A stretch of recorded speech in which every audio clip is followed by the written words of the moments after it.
Chapter 1: Mindset Changes in First-Time Sales Professionals. Introduction. One of the biggest things to adjust to when approaching sales for the first time is the often counterintuitive shift required to your mindset. This is especially true for founders with a background in non-sales disciplines like engineering, product management, finance, or even marketing. I like to joke with new members of my team that doing sales changes neural pathways in your brain. But it's really not a joke.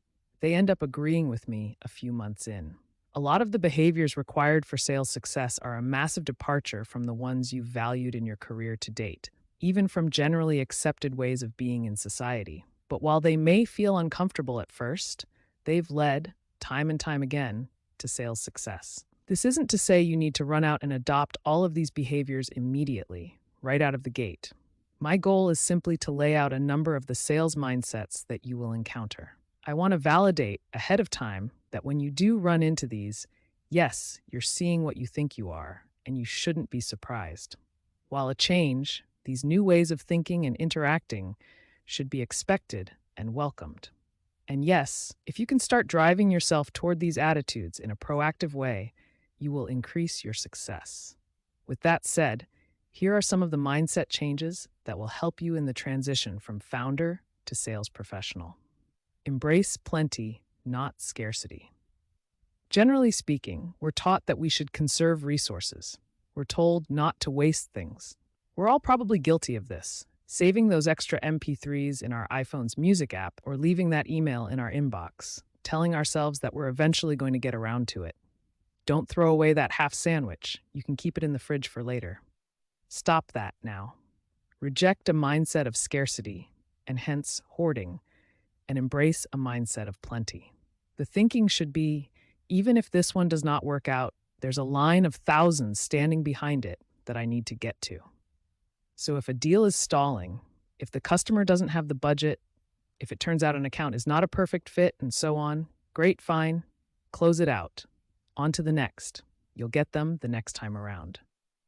The thing that is scarce in sales is time. To quote one of TalentBin's key early sales staff, Brad Snyder, spending good time with good opportunities is paramount. And by extension, that means not spending time on opportunities that aren't going to pan out. We'll talk more about this later as it relates to qualifying accounts. And there certainly is an art and science piece to judging whether an account is worth it. You should be ruthless with respect to truncating unproductive conversations with marginal opportunities, especially at the earliest of stages, when the world is a greenfield of untouched accounts in front of you. If you do not, those marginal, crappy opportunities will cruft up your pipeline, hiding the golden opportunities on which you should be spending your time. It will be unclear which action you should take next on which account. The good will be hidden by the bad, reducing your ability to act at scale and generally eroding your efficiency. Even if you do end up closing the marginal op, a customer who is a bad target will consume more than their fair share of customer success resources, likely not achieve the best ROI, form a bad opinion of your solution, and tell others about it before churning out themselves. Spend good time with good opportunities. Let go of the marginal ops, knowing that you can get them later if they become more viable. There's plenty of opportunity here. Put activity above all else. Everyone's a fan of working smarter, not harder in the modern knowledge worker economy. Well, sometimes you just have to grind. Sales, like recruiting, is all about activity and leverage. Generally speaking, activity equals value out. There are certainly ways to ensure that your activity is high quality. You can also lever it with technology to get more in less time and higher impact out of each unit of activity. We'll dig into that more later, but to quote Joseph Stalin, likely apocryphally, quantity has a quality all its own, and internalizing that is key. More time on the phone, more demos, more proposals sent, more emails sent, more dials, more keystrokes. All of the above is activity, and activity is the goal. This is often in direct contravention to typical notions of quality work. Thinking deeply about the perfect response to that email. Spending 5 minutes to game out a call before you make it. Reading and rereading that email to understand every nuance. Studying up on the materials to make sure that your pitch is perfect. No more. just as you need to shift your mindset from scarcity to plenty. The reality is that in order to move opportunities down the pipeline and close deals, activity is job one. Jump first, prepare midair. Template all communication, drive activity, and output will follow. This is not to say that your activity should be crap, but simply that your mindset should be one of productivity. Ask yourself, how can I do more of X, an input to the deal process in a given time period? And if you can figure out ways to systematize more quality, fantastic. This is an exercise in recognizing the point at which you reach diminishing returns on a given sales action, catching yourself, and moving on to the next. The thought should be, why am I not on the phone? Or, why am I not sending emails right now? Your default should be activity, and lack of activity should be aberrant. This is why sales managers get skeeved out if their sales floors are quiet. A palpable lack of activity is a bad sign. Don't read the entire email communication history with that prospect before you call him. Just call. It's probably going to go to voicemail anyway, and you just saved yourself 5 minutes of unnecessary preparation. One proofread is all that email needs. Send it and move on to the other 50 you have to send to your pipeline today. Don't overthink. Just act. Be direct and get down to business. Society often gets along through polite obfuscation, through indirection, through politesse and circuitousness. Not in sales land, friend. Much of sales is about getting down to brass tacks. Do you have the problem I'm trying to solve? Are you in agreement that it needs a solution? Are you prepared to spend money to solve it? In the pursuit of efficiently attacking your account, you, as a sales professional, have full license to be direct in asking these sorts of questions. In fact, you can go all the way up to directly stating to your prospect with full confidence that your solution and their problem are an excellent fit and that they should buy X amount of your product to help their business. Asking for the sale is not optional, and it will quickly become second nature. As Alec Baldwin states so entertainingly in that famous ABC scene in Glengarry Glen Ross, a guy don't walk on the lot lest he wants to buy. People go to singles bars with very specific goals in mind. Your prospects would not be on the phone with you, taking your demo, if they didn't have some buying intent. It is imperative to respect their time and yours by being direct and getting to the heart of the matter. Build many shallow relationships. For the first-time sales pro, the scale of person-to-person interaction is a massive adjustment. Think about how many distinct people you typically interact with in a given week. If you're like most professionals, it's likely a constellation of 1 or 2 dozen people with whom you have frequent ongoing interactions that build over time and with whom you have substantial history. With sales, it's the opposite. If you're doing it right, see comments above about the importance of activity orientation, you're having dozens of net new interactions a week and maintaining a pipeline of anywhere from a few dozen to north of 100 ongoing concurrent conversations. It's a substantial change of pace, and it also puts substantial stressors on you to be able to quickly build and maintain rapport with a new contact while juggling key deal information over the cycle of the sale. Why do you think the weather and sports teams are the sales pro's best friends? Instant conversation topics. It puts the onus on the sales pro to keep readily accessible details of these individuals, their organizations, and their pains, as well as general rapport notes, which, of course, is not possible for a normal human brain. It can be exhausting, and it can be taxing. That's why record keeping and CRM excellence, more on this later, are paramount.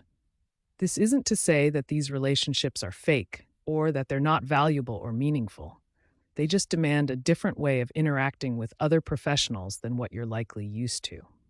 To make the most of them and manage them correctly requires a change of mindset. Assume the sale is inevitable, and it just might be. Approach your sales conversations with the stance that the prospect will inevitably be a customer. This is more applicable when you're at the scaling stage, when it is now clear that the solution that you're presenting has product-market fit. But it can be helpful even at the earlier stages of your go-to-market period. What do I mean by a mindset of inevitability? If you have indeed qualified an account as a good fit, then the mindset should look something like this. This is going to happen. It makes sense for you. This solution is the future, and it will make you more successful now and going forward. So we can do it now or we can do it later, but it's going to happen either with me or with a competitor of mine. Here are a few helpful things come out of this mindset. First, it frames the conversation as when instead of if. This naturally makes the conversation more consultative and focused around business needs. That is, this solution exists to solve this problem, and we have validated that you have this problem, so clearly this solution makes sense. Let's figure out when and how it should be implemented.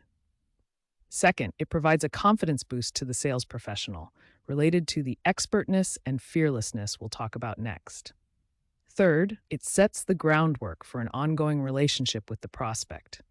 Even if they don't close this time through the funnel, and odds are they won't, they will be prepped for the next pass.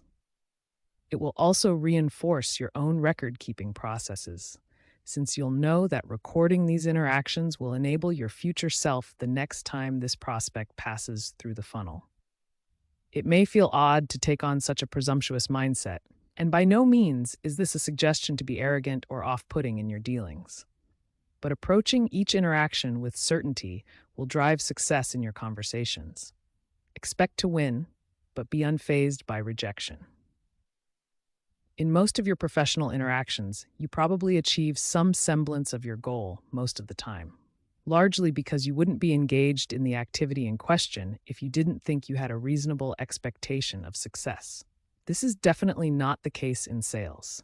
You're going to get shot down most of the time. And by shot down, I mean that you will not close the deal on that particular pass through the pipeline. For whatever reason, there won't be budget, the timing will be off, the prospect will be happy with their current tools, a competitor will win the deal, the prospect will just disappear, etc. It happens. Depending on your industry and the point at which sales gets a prospect in the funnel, if yours is a new, innovative solution, a 20 to 30% win rate is solid. The mindset change required to contend with this is the ability to hold what are essentially two seemingly opposed ideas in your head at once. That is, you need to have and project full confidence that you're going to win the deal, but at the same time be unfazed when you do not. Being unfazed by rejection and not internalizing it as a negative reflection on you or your offering is key to maintaining the tempo and confidence required for sales success. This is not to say that you should not learn from those losses. The reason for the loss should be recorded to benefit product iteration and also for reference the next time you engage with the account. Be intellectually honest about where the loss came from. Was it timing? Did you get beaten by a competitor because you didn't follow up appropriately? Or because the product had a feature deficit? And make sure that the answer gets shared with others so they don't have to learn the same hard lesson you did by eating a loss. But after honestly reviewing and recording the loss cause, put it aside and move on. You should still expect to win the next one. Record everything, but efficiently. As an outcome of sales strategies we've already covered, the sheer magnitude of professional interactions you'll have and the importance of high activity, the reality is that you're going to lost most of your opportunities. For that reason, a mindset of constant record keeping is paramount for success. Previously, you could perhaps rely on your own memory to recall what it is that you were working on, or what your last conversation with a given person had covered. No longer. Instead, you need to admit to yourself that there's no way that you can retain all this information, not just day to day and week to week when dealing with your current pipeline, but month to month and quarter to quarter as you revisit and resurrect previously closed opportunities. On my sales teams, we call it setting future you up for success. That is, when you come back to look at this account in a week, month, or quarter, what information will you wish you had?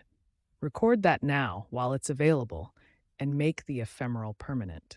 And while your CRM will be the primary repository of this information, this mindset shift includes a variety of tactics, CRM excellence being one of them. For instance, in my sales teams, every person has a lab notebook to allow them to take notes during a call, especially during the discovery section, including size of opportunity, qualification details, and so on, to later be transferred to the CRM, not wholesale, but the salient points. Of course, you don't need to transcribe each and everything that a prospect says on the phone. However, you do need to adopt a mindset of persistently pursuing and checking off key pieces of information in an efficient fashion. Moreover, once you and your team have internalized this mindset, you can start looking for constant opportunities to use technology, email capture, call recording, presentation recording to make the capture of this information automatic and instantaneous. Be expert and authoritative. It begets fearlessness. Modern sales is not about trying to sell snake oil to a mark. Rather, sales professionals are the grease of the market. They seek out inefficiencies in the world in the form of qualified prospects who have the business pain that the proposed solution resolves. Then they engage and consult with the prospect and propose the implementation of the solution to help fix that business pain. As such, expertness in the vertical in which you are selling is an absolute requirement. You need to be a student of the game you are playing, and ideally, even more expert than the prospects to whom you are selling. This means absorbing as much information as possible about the field, the business processes that exist within it, the common organizational players, and the other solutions that already help with these business processes or compete with yours. This expertness will make you fearless in your interactions. It will help with your activity orientation, removing your desire to over-prep for conversations and empowering you to just call, just email, just act. It will help with your ability to be direct, to operate from a position of inevitability, and to quickly establish rapport by demonstrating authority. But even before you achieve that level of expertness, you can adopt a mindset of fearlessness, confident that you have enough expertise to engage in any conversation. You'll find this manifesting in your real life as it becomes easier and easier for you to strike up conversation with any random stranger on the bus or at the grocery store, knowing that you'll have no problem participating in whatever ensues. As with others of these mindsets, not only will you start seeing this one show up naturally, you can also push in that direction proactively. Compel yourself to talk to grocery store clerks, people in lines, or strangers at parties with no introductory context. You'll be exercising your fearlessness muscles.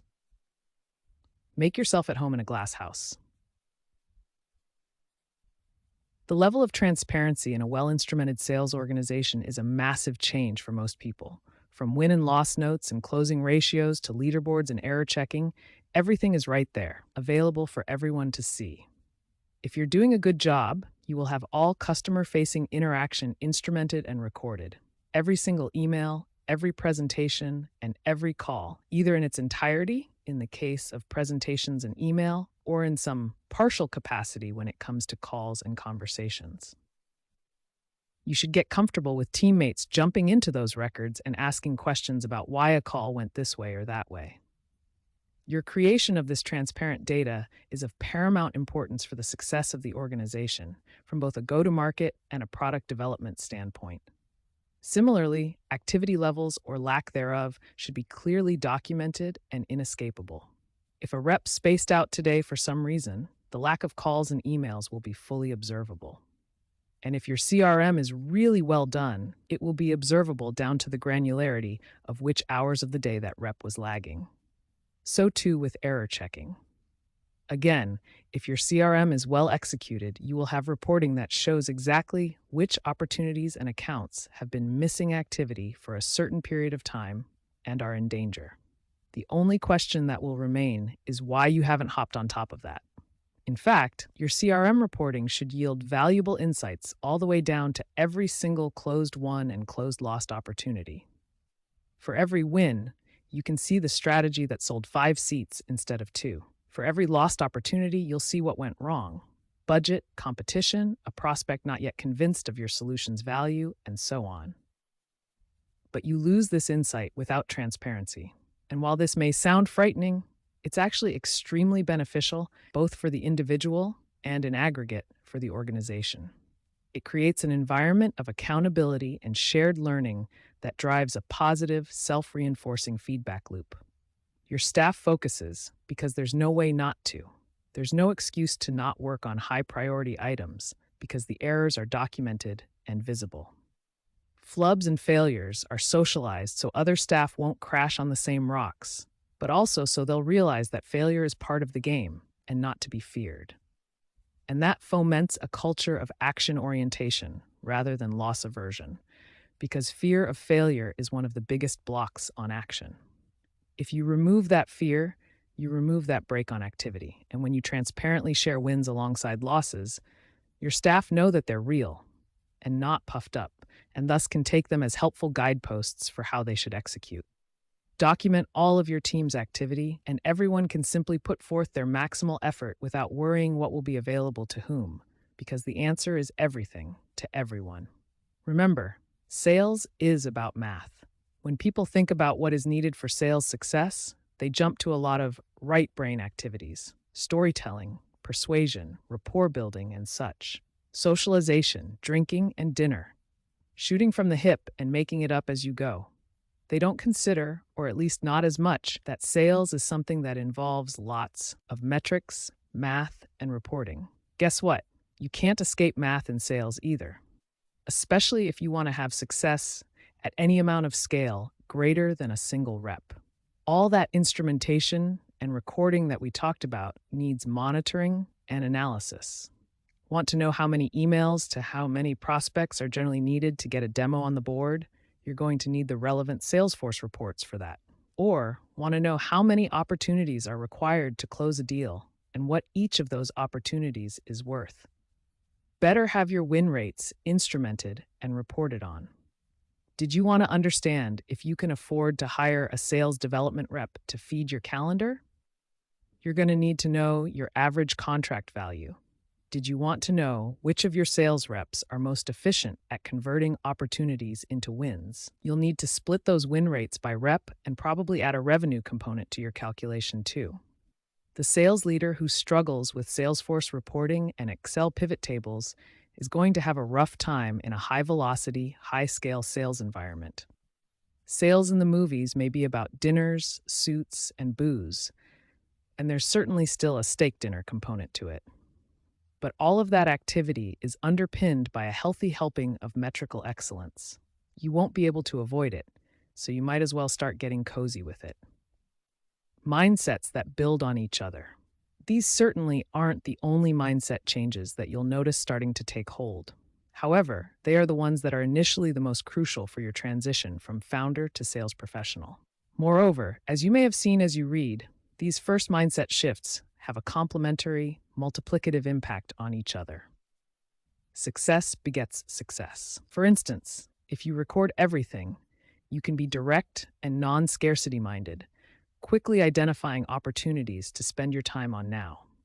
You'll be free to move on from imperfect opportunities, knowing that you can come back later to get them because you did a great job of recording the customer interaction and creating backstops for future engagement, all of which will raise your activity levels and efficiency. Or, if you expect to win, are unfazed by loss, and have adopted the mindset of expertise, it's easier to adopt a stance of inevitability. That, in turn, will help you be fearless and authoritative in your interactions, and more consultative, which will lead to higher close rates. Or if you expect that you will have high volumes of shallow relationships, you will be prepared to be more direct and efficient in surfacing relevant business details. That will focus you on the importance of efficient record keeping, which will better empower your future self to pick these conversations back up if they do not close this time through the funnel. And the permutations go on and on. While you may encounter some of these mindset shifts before others, and while some may be easier for you to adopt than others, the important thing to internalize is that the universe of enterprise sales has its own physics, and you're subject to those rules now. Proactively identifying, embracing, and driving toward them will foreshorten your learning curve and make you more successful in your efforts.